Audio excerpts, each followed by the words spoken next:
Hello students, good morning and welcome in 24-hour Educate. Today we will cover a new chapter that is from hunting, gathering to growing food of NCERT class 6 history. So let's start this lecture. पहले हम जो इस topic में cover करेंगे, पहला हमारा जो point है, people was Hunter and gathers, मतलब लोग जो थे घुमंतू शिकारी थे। लोग एक दूसरे स्थान पर घूमते थे अपने भोजन के लिए। इनके बारे में हम कुछ बातें जानते हैं। People move one place to another place for their food, अपने भोजन के लिए लोग एक जगह से दूसरे जगह मूवमेंट करते रहते थे, यानी एक दूसरे स्थान पर जाते रहते थे। They hunted animals also show their food, अपने भोजन के लिए वे लोग किसी दूसरे जानवरों को भी हंटिंग किया करते थे। हंटिंग मीन्स एक तरह से होता है शिकार करना। And caught fish gathered fruits roots nuts seeds leaves and eggs, और वे क्या करते थे, इसके साथ साथ मछली पकड़ा करते थे और फल इकट्ठा किया करते थे, रूट्स जमा किया करते थे, नट्स सीड्स जो होते हैं, कई तरह के सीड्स जमा किया करते थे। अलग अलग पेड़ों की जो पत्तियां हैं, अलग अलग जानवर के जो अंडे होते थे, उनको वे जमा करते थे। अब उनके पास जो भी चीज़ है, main reasons for their movement, यानी उनके एक स्थान से दूसरे स्थान पे जो ट्रांसफॉर्म होने का जो मेन कारण है वो क्या है।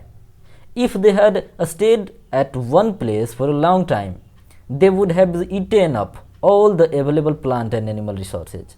कह रहा है कि यदि वे एक ही स्थान पे हमेशा रहेंगे तो वहाँ के जितने भी रिसोर्सेज रहेंगे, जितने भी चीज़ें रहा करते थे, जो भी खाने की चीज़ें रिसोर्सेज हुआ करती थी, वे सारी चीज़ें ख़त्म होने की संभावना होती थी।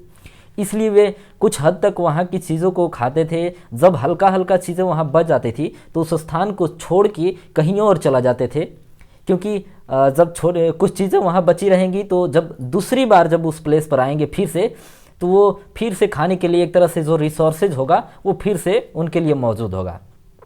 दूसरी बात क्या है कि animals move from one place to place either in search of smaller prey और in the case of deer and wild cattle in search of grass and leaves. That is why those who hunted them had to follow their movement.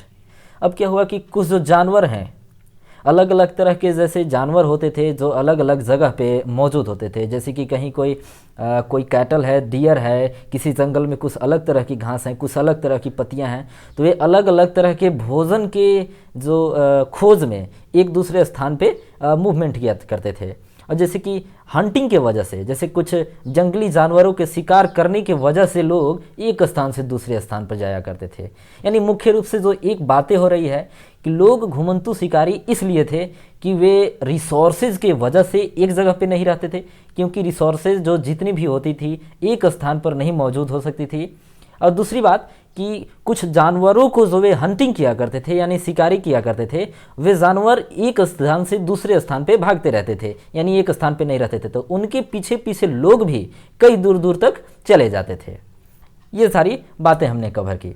अब इसमें कुछ और बातें हैं कि तीसरी बात क्या है कि plant and trees bear fruit in different season. अब मान लीजिए कि आम जो है समर सीजन में आती है, अब कुछ अलग तरह की जो फल हैं जैसे कि एप्पल हो गया तो वो विंटर सीजन में आती है।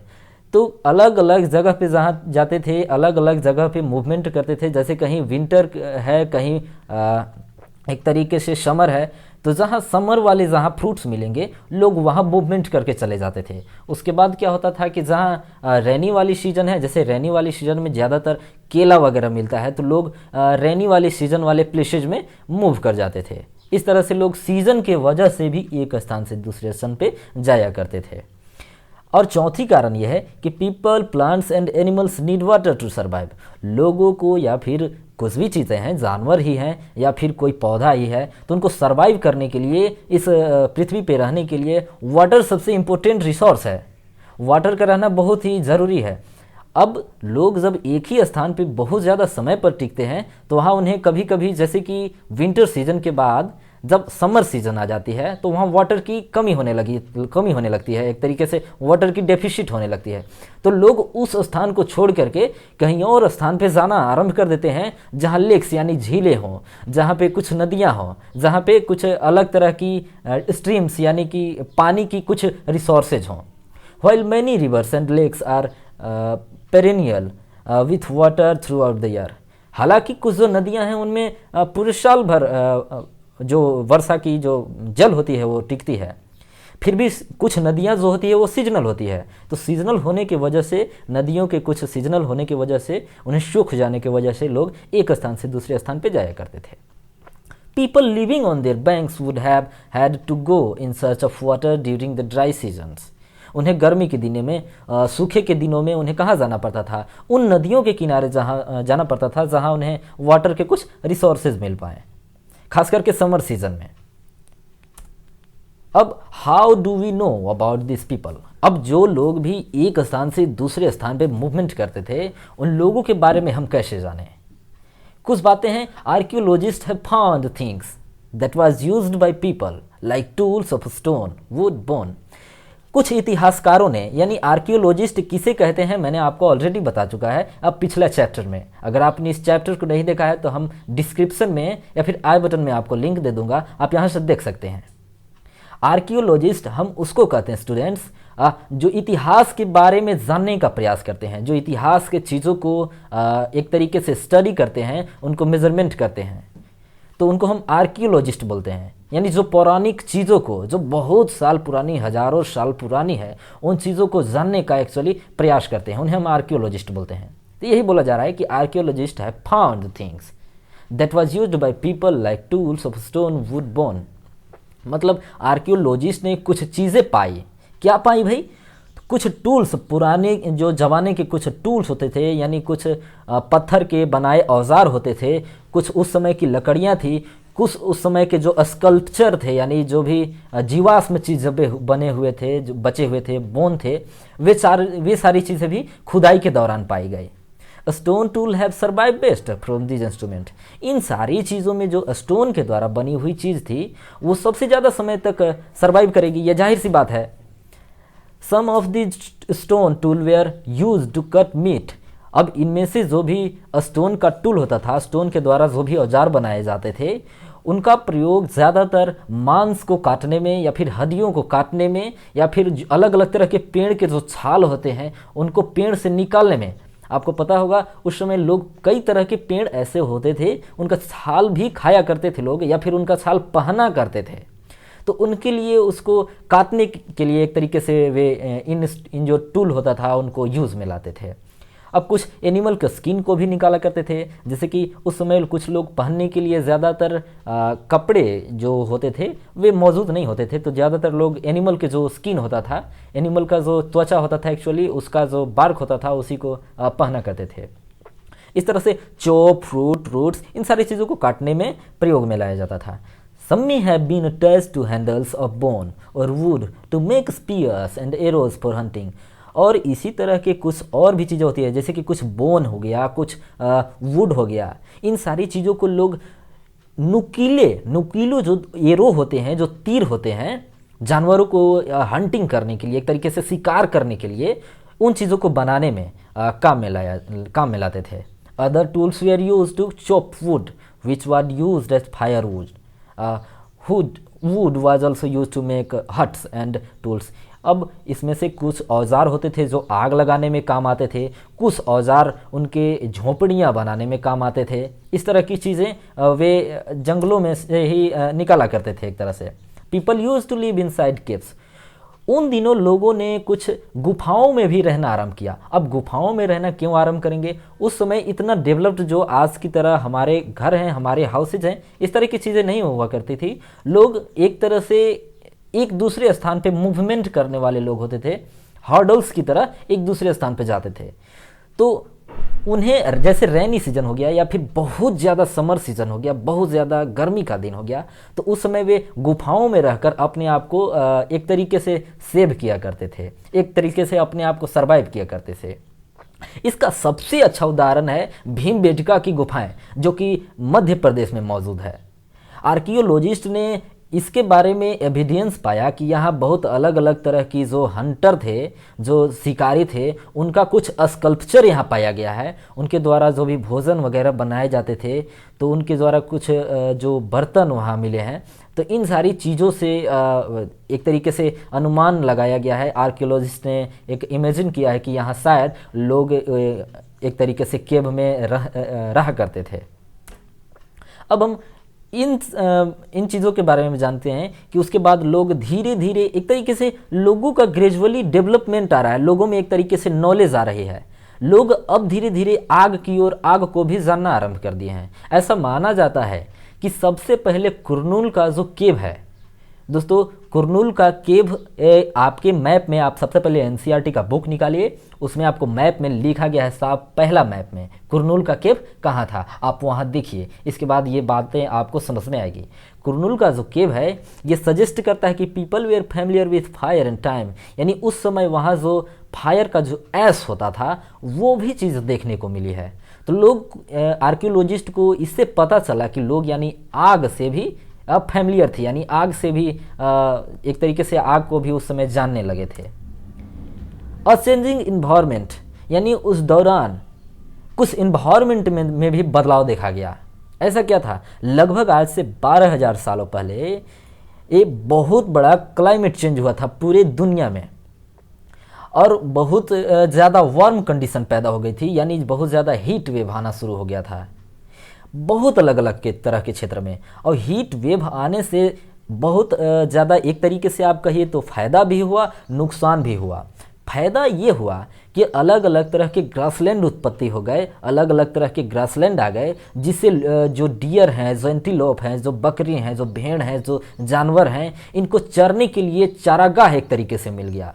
तो एक तरीके से ये जो जानवर हैं इनका जो सर्वाइवल है ये ज़्यादा हो गया। अब जो लोग इन जानवरों को ज़्यादा हंटेड करते थे, जो ज़्यादा मारने में काम करते थे, तो इन जानवरों को ज़्यादा होने की वजह से इनके बारे में लोग सीखने लगे कि आखिरकार इन चीज़ों से कुछ और चीज़ हम निकाल सकते हैं, इनका हम दूध निकाल सकते हैं, इनको चरा करके हम कुछ और चीज़ अलग अलग तरह के मीट निकाल सकते हैं। तो एक तरीके से डायरेक्ट अब जानवरों को हंटिंग करना लोग धीरे धीरे कम कर दिए और उनके जो फायदे हैं उनको एक तरीके से सीखना शुरू कर दिए। और इस तरह से जानवरों को पालने के लिए लोगों में एक थिंकिंग डेवलप हुई। यही बोल रहा है कि it is likely that this helped people to start thinking about herding. Herding means होता है कि एक तरीके से जानवरों को पालना, पोषना, उनको एक साथ में चराना, these animals themself. Fishing fishing also become important. अब मछली मारना उस समय भी ज़्यादा एक तरीके से महत्व था, मछली मारने की चीज़ें जो थी उसमें भी बहुत ज़्यादा महत्व रखती थी। The beginning of farming and herding. अब धीरे धीरे लोग फार्मिंग करने की जगह पे भी आ रहे हैं, यानी कृषि के क्षेत्र में भी अपने को विकास कर रहे हैं, अपने थिंकिंग को डेवलप कर रहे हैं। हर्डिंग मीन्स होता है कि अलग अलग तरह के चारागाह बनाना, यानी जानवरों को चराना एक साथ। This was also a time when survival grain bearing grasses including wheat, barley and rice grew naturally in different parts of the subcontinent. Subcontinent means ये जो महाद्वीप है, ये जो क्षेत्र है, इस पे अलग अलग तरह की घास पैदा होना शुरू हो गया। अलग अलग तरह की लोगों ने गेहूं पैदा करना शुरू किया, जौ पैदा शुरू किया, और फिर ये जहाँ राइस भी उसी समय एक तरीके से डेवलप हुआ। फिर बोल रहा है कि men women and children probably collected this grains as food. जो लोग थे, जो एक तरीके से आदमी थे, जो औरतें थे और जो बच्चे भी हुए, वे सारे इन ग्रेन्स को अपने भोजन के रूप में जमा करना आरंभ कर दिए और इसे सीखने लगे कि इनको किस तरह से हम फिर से बो सकते हैं।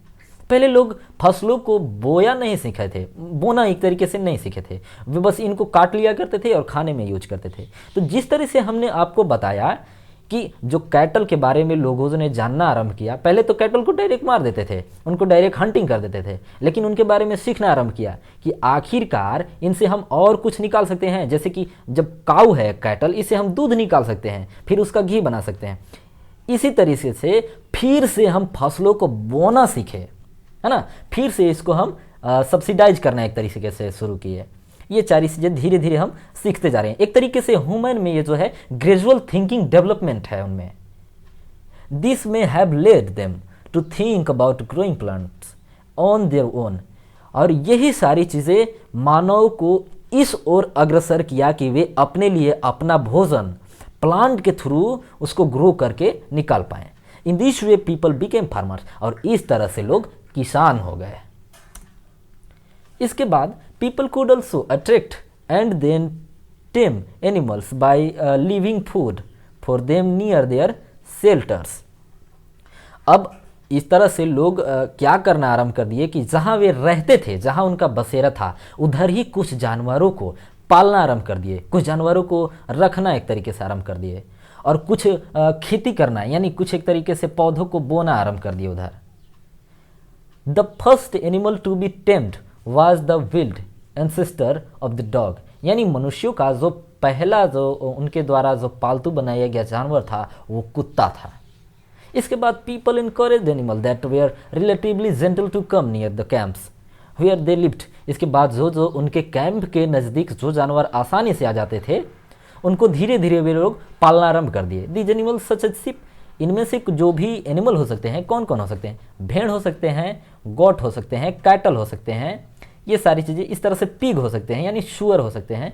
इन हर्ड्स, लिव्स इन हर्ड्स का मतलब हुआ कि एक तरीके से ये सारे जानवर झुंड में रहना आरंभ कर दिए। हर्ड्स मीन्स झुंड। And most of them ate grass, इनमें से ज़्यादातर क्या खाते थे? घास खाते थे। Often people protected these animals from attacks by other wild animals, यहाँ तक कि लोगों ने उन जानवरों को सेविंग करना शुरू कर दिया, उनको एक तरीके से बचाना शुरू कर दिया दूसरों जानवरों के आक्रमण से। This is how they become herders, और इस तरह से वे लोग हर्डर्स हो गए, यानी एक तरीके से चारागाह हो गए, बहुत सारे पशुओं को चराने वाले लोग होते गए। A new way of life, जिंदगी का एक नया रूप के बारे में पढ़ते हैं, यानी धीरे धीरे ग्रेजुअल डेवलपमेंट आ गया। If you plant a seed, यदि आप एक बीज बोते हैं, you will notice that it takes some time to grow. यदि आप एक बीज बोते हैं तो ये ग्रो होने में कुछ समय लेती है। दिस में बी फॉर सेवरल डेज, ये कुछ दिन हो सकता है, इनमें कुछ दिन लग सकते हैं, कुछ हफ्ते लग सकते हैं, महीने लग सकते हैं, इस तरह से कुछ साल भी लग सकते हैं। When people begin growing plants, जब लोगों ने प्लांट्स को ग्रो करना शुरू किया, इसका मतलब they had to stay in the same place. अब उनको तो जब एक जगह पे आप प्लांट ग्रो कर दिए तो उनको तो एक स्थान पे कहीं रुकना ही था जहाँ वे लोग प्लांट को ग्रो किए थे। Looking after the plants, plants को देख रेख करने के लिए, उनको वाटरिंग करने के लिए, समय समय पर पानी देने के लिए, वेडिंग करने के लिए, driving away animals and birds till the grain drift and then the grain had to be used carefully. अब इस तरह से जो भी ग्रेन होता था, जो भी अनाज होते थे, उनको सही से लोग देख रेख करने लगे। यानी एक तरीके से इसमें हमको ये बातें समझ में आ रही है कि लोग एक तरीके से इंस्पायर हो रहे हैं एक स्थान पे रहने के लिए, एक ही स्थान पे बसने के लिए। As grain had to be stored for both food and seed, अब लोगों ने खाने के लिए तो अपने लिए भोजन उगाते ही थे, लेकिन सीड भी उसका रखने लगे ताकि उसे अगली बार फिर से क्या किया जा सके, ग्रो किया जा सके। People had to think of ways of storing it. अब लोगों में ये बातें क्रिएट होना शुरू हो गई कि अब इसको स्टोर करके कैसे रखा जाए। अब हम एक सीज़न में एक फसल को जब बोए हैं तो उसको अगले सीज़न में भी बोना होगा, यानी कुछ समय तक उसको हमें रखना होगा। तो उसको रखने के लिए लोगों में एक तरह से स्टोरिंग एक्टिविटी का थिंकिंग डेवलप होना शुरू हुआ। इन मैनी एरियाज, बहुत अलग अलग तरह के क्षेत्रों में, they begin making large clay pots, बहुत बड़े बड़े क्ले पॉट्स, यानी कि यानी कि जो सीड होता था, जो सीड बचते थे उनको रखने के लिए, या फिर वुड बास्केट, अलग तरह की उस समय की बास्केट होती थी जो जिसमें ग्रेन रखा जाता था। और या फिर पिट्स को डग करने लगे, यानी कि भूमि के अंदर ही एक अलग तरह की, एक अलग किस्म की पिट होती है, यानी कि घड़ा टाइप सा होता है जिसको भूमि के अंदर उसको डग करते हैं और उसके अंदर में बीज रख देते हैं, जो कि बहुत ज़्यादा दिन तक अच्छा रहता है, वो उसमें सर्वाइव रहता है बहुत दिन तक। स्टोरिंग एनिमल, अब जानवरों को लोगों ने कैसे स्टोर करना शुरू किया। एनिमल्स मल्टीप्लाई नेचुरली, जो जानवर होते हैं, जो जानवर थे, धीरे धीरे इनकी संख्या में वृद्धि होती चली गई। इसके अलावा they are looked after carefully, अब उनको जब सही से पाला पोसा जाने लगा, उनका देखभाल अच्छे से किया जाने लगा, वे लोग क्या करते थे, दे प्रोवाइड मिल्क, क्योंकि वे दूध देते थे, which is an important source of food and meat. अब वो एक बहुत ही अच्छा सोर्स था भोजन का। अब मीट देने लगे और व्हेन एवर रिक्वायर्ड, जब इनकी ज़रूरत हो। इन द अदर वर्ड, इसे हम जब दूसरे बातों में कहें, animals that are reared can be used as a store of food. मान लीजिए हम किसी गाय को पाले, तो किसी गाय को हम पाल लिए तो वो हमें साल भर तक दूध देती है। इस तरह से जब लोग, इन द अदर वर्ड ये बोला जा रहा है कि एनिमल दैट आर रियर्ड, जो जानवर पाला जाता था उसको कुछ दिन तक के लिए भोजन के रूप में उसको एक तरीके से स्टोर करके रखा जा सकता है, यानी उसको कुछ लंबे समय के लिए उससे भोजन लिया जा सकता है। यही चीज़ें बोली जा रही है। Finding out about the first farmer and herders. अब इतिहासकारों ने, साइंटिस्ट ने, आर्कियोलॉजिस्ट ने इन सारी चीज़ों के बारे में भी कुछ पता लगाया कि आखिरकार फार्मर जो हैं और जो हर्डर हैं, ये सबसे पहले जो इनका अवशेष मिला, ये कहाँ से मिला या फिर किस तरह से मिला, इनके बारे में कुछ पढ़ते हैं। साइंटिस्ट स्टडी एविडेंस, कुछ एविडेंस को यानी कुछ प्रमाण को साइंटिस्ट ने स्टडी किया of plants and animal bones, कुछ पौधों की, कुछ एनिमल की और कुछ बोन्स की। One of the most exciting finds includes remains of burnt grain, और इसमें से सबसे महत्वपूर्ण चीज़ था अनाज का कुछ जला हुआ चीज़ मिला उन्हें। This may have been burnt accidentally और एन पर्पस, ये या तो एक्सीडेंटली यानी अनजाने में जल गया होगा या फिर किसी पर्पस से जलाया गया होगा, कुछ भी हो सकता है। Scientist can identify these grains, अब इन ग्रेन्स को साइंटिस्ट लोग जो भी हैं यानी आर्कियोलॉजिस्ट लोग जो भी हैं, इसको आइडेंटिफाई कर सकते हैं, एक तरीके से पहचान सकते हैं कि ये जो ग्रेन था ये किस चीज़ का ग्रेन था। And so we know that a number of crops were grown in different parts of the subcontinent. इस तरह से हम जाने कि उस समय भी अलग अलग तरह की फसल अलग अलग जगह पे बोया गया होगा। They can also identify the bones of different animals. अब इस तरह से अलग अलग जानवरों के जो एक तरीके से बोन्स होते थे, जो उनके स्कल्पचर होते थे, उनको लोगों ने जाना, आर्कियोलॉजिस्ट लोगों ने जाना, और इसी से हम लोग जाने कि उस समय भी कुछ जानवर थे जिन्हें पाला गया था। टूवर्ड्स सेटल लाइफ, अब हम एक गृहस्थी लाइफ की ओर धीरे धीरे जो मैन है, ये तरीके से धीरे धीरे इनका जो थिंकिंग डेवलपमेंट है सेटल्ड लाइफ की ओर होता जा रहा है, यानी एक स्थान पे बसना। Archaeologists have found some huts and houses at some cities, कुछ जगहों पे आर्कियोलॉजिस्ट ने कुछ झोपड़ियाँ और कुछ घर पाया।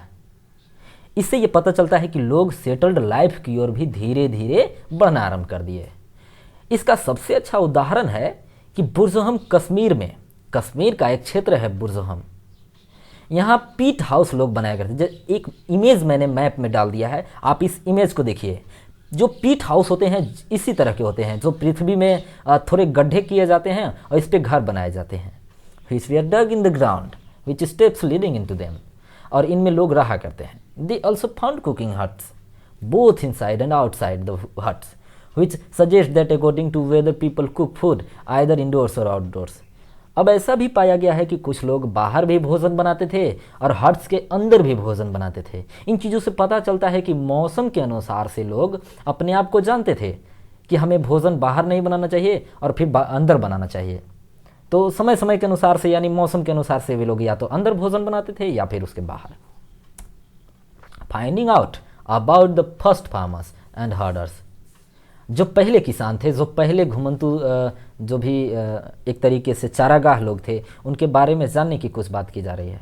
दे also found stone tools that was different from palaeolithic metals, और वे इन चीज़ों को भी पाया, यानी कुछ टूल्स यानी कुछ भी एक तरीके से इंस्ट्रूमेंट कहिए उस समय का, जो पत्थर से बना हुआ रहता था, दैट वाज डिफरेंट। ये पैलियोथिलिक मेटल से कुछ डिफरेंट था। आपको मैंने पैलियोथिलिक मेटल्स का मतलब पिछले चैप्टर में बताया होगा। पैलियोथिलिक मतलब होता है कि वैसा मेटल जो बहुत एक तरीके से प्राचीन काल के जो मेटल होते थे, प्राचीन काल के जो भी धातु होते थे, उनको हम पैलियोथिलिक मेटल बोलेंगे, और जो नए काल के जो मेटल हैं उनको नियोथिलिक मेटल बोलेंगे। तो ये बोल रहा है कि जो उस समय के स्टोन हुआ करते थे, स्टोन के जो औजार हुआ करते थे, पैलियोथिलिक मेटल से थोड़े डिफरेंट हुआ करते थे। Mortars and pestles are used for grinding grain. आप ओखली के बारे में जानते होंगे। आप एक तरीके से हम लोग गांव में उसको ढेंकी बोलते हैं। तो उन चीज़ों को भी आर्कियोलॉजिस्ट ने कहीं कहीं पाया। Finding out about the first farmers and herders. Many kinds of earthen pots have also been found. बहुत अलग अलग तरह की जो मिट्टी का जो पॉट होते हैं, मिट्टी के जो बर्तन होते हैं, वे भी देखने को मिले। These were sometimes decorated and were use for storing a things. अब इनका प्रयोग अलग अलग तरह के चीज़ों को इनमें रखने के लिए किया जाता था, और ये डेकोरेटेड होते थे, इन्हें बहुत ही अच्छी तरह से बनाया जाता था। People began using pots for cooking food. यहाँ तक कि लोग इन जो पॉट हैं, ये जो बर्तन हैं, इनको खाना बनाने में भी प्रयोग में लाते थे। Specially grains like rice, specially चावल बनाने में, गेहूं का भोजन बनाने में, या फिर दाल बनाने में, इस तरह की जो भी चीज़ें होती थी उनको बनाने में लोग इसका प्रयोग में लाते थे। In many areas men and womens still continue to hunt and gather food, and elsewhere people adopted farming and hoarding slowly over several thousand years. Besides, in some cases people tried to combine these activities, doing different things during different seasons. यानी इसका मतलब ये हो रहा है कि और बहुत से अलग अलग क्षेत्रों में जो भी लोग थे, हंटिंग करना, यानी हंटिंग करना या फिर भोजन जमा रखना, इस तरह की चीज़ों को, या फिर फार्मिंग करना, और धीरे धीरे हार्डिंग करना, चरागाह करना, और बहुत पहले की ये सब बातें हैं। इन चीज़ों को लोगों ने आरंभ रखा। इसके अलावा कुछ लोग कंबाइन दीज एक्टिविटीज़ जो है, कुछ लोग जैसे कि इसका मतलब ये बताया जा रहा है कि कुछ लोग कहीं हंटिंग कर रहे हैं केवल, तो कुछ लोग कहीं फूड को गैदर करने में जुटे हुए हैं। लेकिन कुछ लोगों ने ऐसा किया कि इन सारी एक्टिविटीज़ को एक साथ किया, जैसे वे हंटिंग भी किए और एक तरीके से अलग फार्मिंग भी किए, अलग अलग सीजनों के अनुसार से। Living and dying in Mehrgarh. एक मेहरगढ़ की एक हिस्ट्री है, इसके बारे में मैं आपको बताऊं। इससे पहले आप यहाँ मैप देख लीजिए। मेहरगढ़ हमारा सबसे पहले इंडिया है, और पाकिस्तान में अभी पड़ता है मेहरगढ़। पाकिस्तान और अफ़गानिस्तान के जो बॉर्डर हैं वहाँ पड़ता है। तो चलिए अब हम आते हैं पॉइंट पे। This site is located in a fertile plain. ये जो क्षेत्र है ये मौजूद है वहाँ जहाँ एक मैदान है और बहुत ही फर्टाइल है, यानी कि एक तरीके से उपजाऊ मैदान है।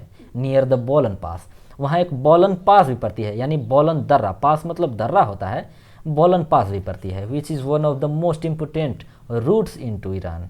ईरान से आने जाने का एक बहुत ही इम्पोर्टेंट एक तरीके से रूट यानी रास्ता था। Mehrgarh was probably one of the places where people learn to grow barley and wheat and rear sheep and goats for the first time in this area. ऐसा माना जाता है कि सबसे पहले लोगों ने मेहरगढ़ में ही सीखा क्या करना, बार्ले, व्हीट जैसे फसलों के बारे में जानकारियाँ उपलब्ध करना, और फिर भेड़ों को पालना, बकरियों को पालना। इन सारी जो एक्टिविटीज़ हैं, इनका जो सबसे पहले एक तरीके से इनके बारे में सीखना मेहरगढ़ से ही लोगों ने सीखा। It is one of the earliest village that we know about. ये बहुत ही पहले का गांव है जहाँ तक हम लोग जानते हैं। At this site many animal bones were found. इस जगह पे बहुत ही अलग अलग तरह के जानवरों के स्कल्पचर यानी जानवरों के हड्डियाँ पाए गए हैं। बोन्स ऑफ विल्ड एनिमल्स, जंगली जानवरों के कुछ हड्डियाँ पाए गए हैं, जैसे हिरन के हो गए, शुअर के हो गए, और फिर भेड़ के हो गए, बकरियों के हो गए। इस तरह की चीज़ें मिली हैं। इसी से ये इमेजिन किया है आर्कियोलॉजिस्टों ने कि यहाँ पे शायद लोगों ने सबसे पहले बकरियों को चराना और सबसे पहले भेड़ों को चराना, इन सारी चीज़ों के बारे में जानकारियाँ उपलब्ध की। Living and dying in Mehrgarh.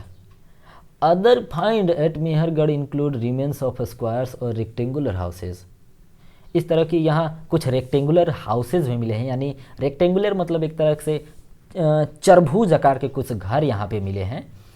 Each houses had 4 और मोर कंपार्टमेंट। हर एक घर में 4 या इससे ज़्यादा कंपार्टमेंट यानी इससे ज़्यादा रूम मौजूद होते थे। सम of which may have been use to storage, यानी उनमें से कुछ जो रूम हुआ करते थे उनमें कुछ ग्रेन को रखने के लिए यानी स्टोरेज के रूप में काम किया जाता था, प्रयोग में लाया जाता था। व्हेन पीपल डाई, जब लोग मर जाते थे तो उनके जो संबंधी होते थे पे रिस्पेक्ट टू देम, यानी उनके लिए प्रार्थना करते थे। People look after them perhaps in the believes that there is some form of life after that. लोग इसलिए मानते थे क्योंकि लोगों का ऐसा मानना था कि लोग यानी मृत्यु के बाद भी जो लाइफ होती है कुछ बची हुई रहती है। ये कुछ चीज़ें मेहरगढ़ के लोगों के बारे में जानकारियाँ हैं। Burial is one such arrangement. Burial मतलब होता है कि जब जो लोग मर जाते हैं तो मरने के बाद जो उन्हें दफनाया जाता है जिस जगह पे, उसको ब्यूरियल बोला जाता है। यानी जो उनको दफनाया जाता था एक अरेंजमेंट में, यानी एक लाइन से, एक तरीके से एक रो में दफनाया जाता था। Several burial sites were been found at Mehrgarh. अलग अलग तरह के जो ब्यूरियल जगह हैं मेहरगढ़ में पाए गए हैं। इसमें से एक एग्जाम्पल है the dead person was buried with got. एक इमेज एक्चुअली पाया गया है कि एक जो आदमी को दफनाया गया था उसके बकरी के साथ में। इसका मतलब ये हुआ कि serve as food in the next world, यानी लोग भोजन से आने वाले दुनिया में अवगत होते जाते हैं।